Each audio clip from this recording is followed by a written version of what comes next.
big boost for the NATO summit underway in Lithuania as Turkey agrees to allow Sweden to join the military alliance. NATO's two-day summit gets underway in Vilnius, with Secretary-General Jens Stoltenberg calling for unity for Ukraine among member countries. Brussels says that the US is a safe destination for personal data from the EU, at the same time as activists announce a court challenge. Turkey's President Recep Tayyip Erdogan has set aside his veto against Sweden's application to join NATO. After months of delays and difficult talks, he says he will recommend to his parliament that Stockholm's bid to join the military alliance goes ahead. Speaking ahead of the NATO summit in the Lithuanian capital Vilnius, the alliance's chief Jens Stoltenberg was clear about the benefits. This is good for all of us. This is good for Sweden. Sweden will become a full member of the alliance. It's good for Turkey, because Turkey is a NATO ally that will benefit from a stronger NATO. And then, of course, it's good for the whole alliance. Intense diplomatic efforts have led to this point. Accession to NATO must be unanimously agreed to by members. So Turkey, which was reluctant to back Sweden because of its sympathies towards Kurdish separatists, was in a strong position. Erdogan even suggested Turkey's EU membership be tied into the negotiations. That received a swift no from EU Council President Charles Michel. But in a later tweet following his talks with the Turkish president, Michel said the EU's relations with Turkey have been re-energized. There are also suggestions Erdogan may have made progress in his demand for American F-16 fighter jets during talks at the weekend with President Joe Biden. Germany and the UK have welcomed Sweden's success. Hungary is yet to give its go-ahead, but has indicated it will be following suit.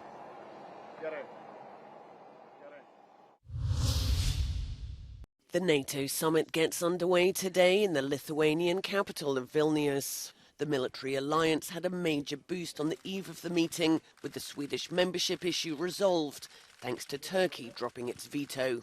The success bodes well for one of NATO's most pivotal summits. Over the next few days, the mission is to convince Russia that members are united in their commitment to supporting Ukraine. President Zelensky, who may attend the meeting, is demanding NATO membership, if not now, soon.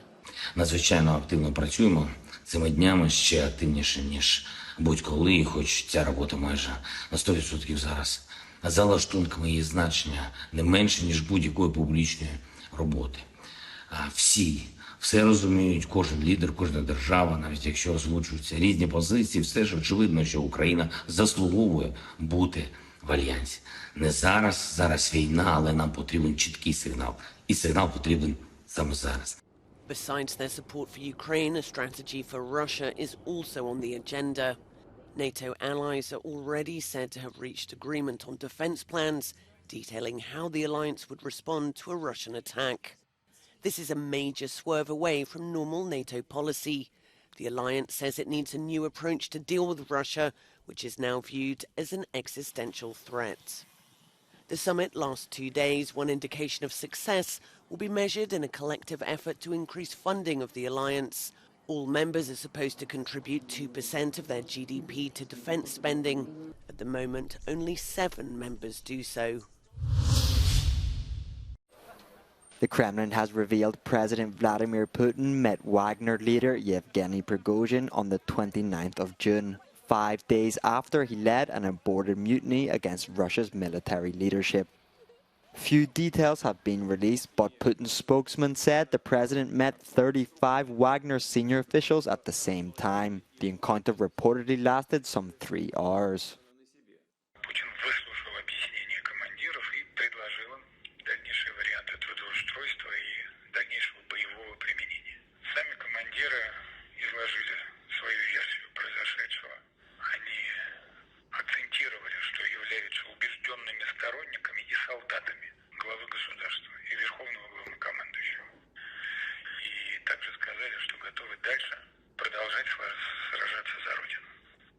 A deal to end the uprising involved Prigozhin, once a close ally of Putin, except in exile in Belarus. rank-and-file Wagner members were given the choice to leave for camps in Belarus or join the regular Russian army.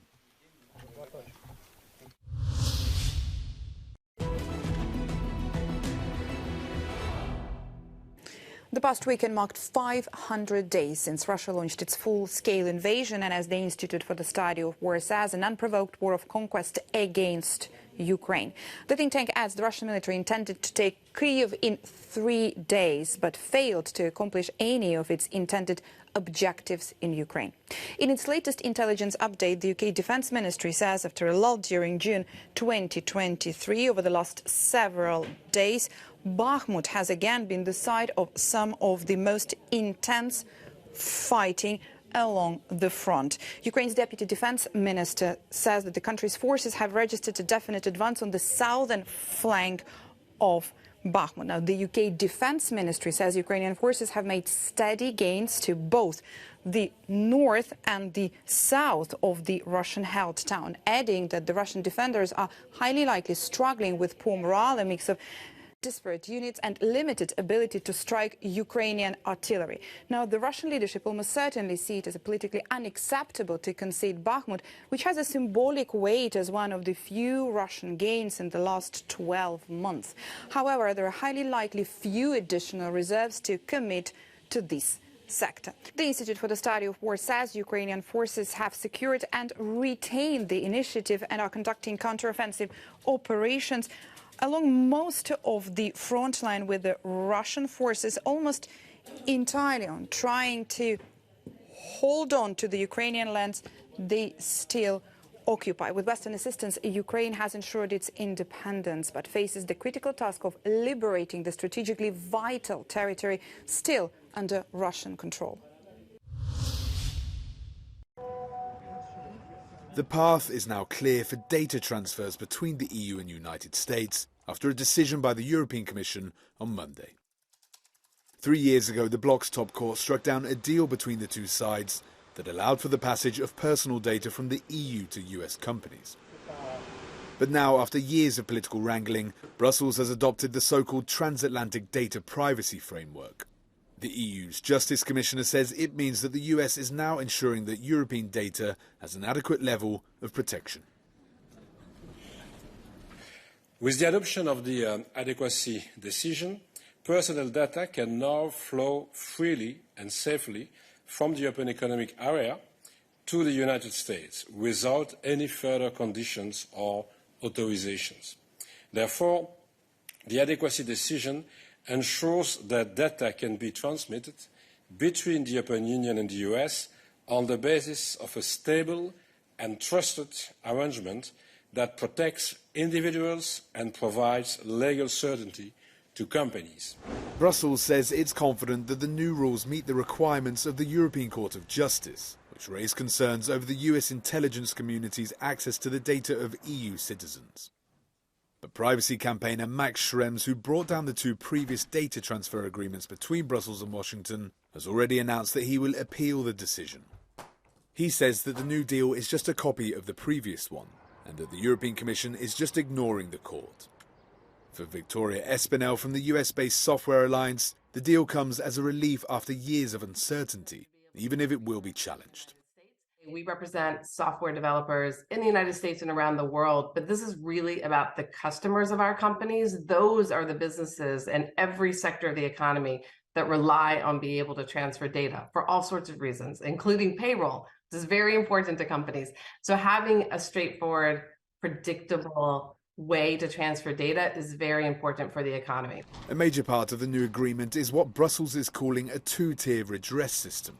In this, complaints by Europeans about the unlawful accessing of data by US intelligence authorities can now be investigated and resolved in a data protection review court. Christopher Pitchers, Euronews, Brussels. Dutch Prime Minister Mark Rutte, the Netherlands' longest-serving premier, has said he'll leave politics after a general election sparked by his government's resignation. His decision means the end of more than 13 years in power for the Conservative leader, sometimes called Teflon Mark, because scandals that plagued his 4 different administrations did not stick to him. This is politics. Rutte's four-party ruling coalition resigned on Friday after disagreeing on measures to curb migration.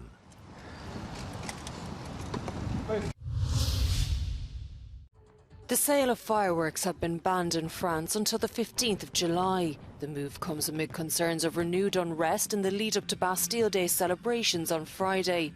A government decree published on Sunday prohibits the, quote, transportation, use and sale of pyrotechnic articles and fireworks throughout the country until the 15th of July inclusive.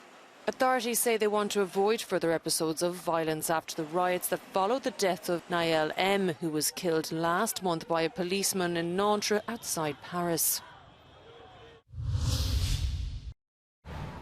The mercury continues to hit new highs around the world. The UN's meteorological organization says that the week of the 3rd to the 9th of July was the hottest on record globally, following successive days of unprecedented temperatures. Last Thursday saw the daily global average peak at 17.08 Celsius. It's raised the risk of wildfires in numerous countries. Residents of France's forested Gironde region are living in fear of a recurrence of last year's devastating fires. On y pense tous les jours. Hein. On en a quand même dans le coin de la tête. Hein. Même la nuit, on dort pas bien. Enfin, pour moi, mon compte, j'ai toujours le truc que ça reparte. Tant qu'on ne nous aura pas dit que c'est 100% éteint et que y a toujours un risque, même un gros risque. The sheer heat itself is also a threat. A report from the Barcelona Institute for Global Health says that the soaring temperatures may have accounted for more than 61,000 heat-related deaths globally in 2022.